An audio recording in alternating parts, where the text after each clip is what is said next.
salaamaaleykum Sénégal maa ngi ni siyaar ka si nekk ma dala jox sa wàccuwaay ma ñëw def pour benn parenthèse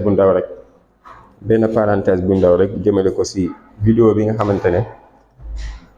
sortie bi nga xamante ne kii Cheikh Bara defoon na ko démb seetaanuma ko nag mais gis naa influenceurs yu bëri di si wax bon ak lu su mënta demee ak lu mu si mënta demee la maa wax rek moment bi tolluñu si période baa xam ne dana war a wax ne kii lii waru kaa def wala kii lii waru kaa wax xam nga maanaam dañoo tellu si période baa xam ne dañ war a wane li nga xamante ne moo dëgg ma suñu kanam mooy campagne bi nan la ñuy convaincre ñi ñu voté du dëgg donte ne sax mokkoon waaye mu gën a mokk parce que yaakaar naa mën naa wax ne depuis 2021 dañ nekk si position défendre ñun si position défendre lañ nekkoon depuis boobu ba tey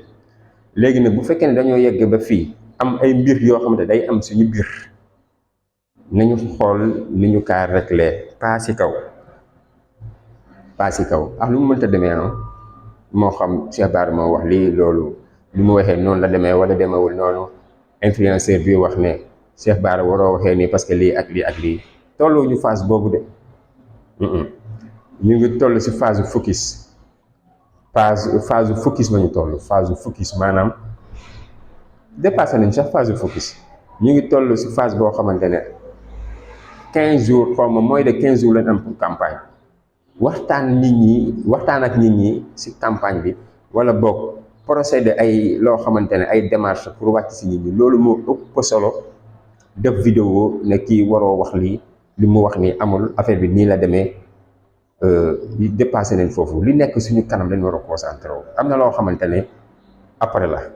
waaw mais fi mu toll nii dañ nekk si phase bu décisive lañ nekk mooy ay vote donc wàcc si nit ñi waxtaan ak ñoom moo ëpp solo waaw ah lu si mënta xew nag lu si mënta am laa la wax lu si mënta am c'est pas le moment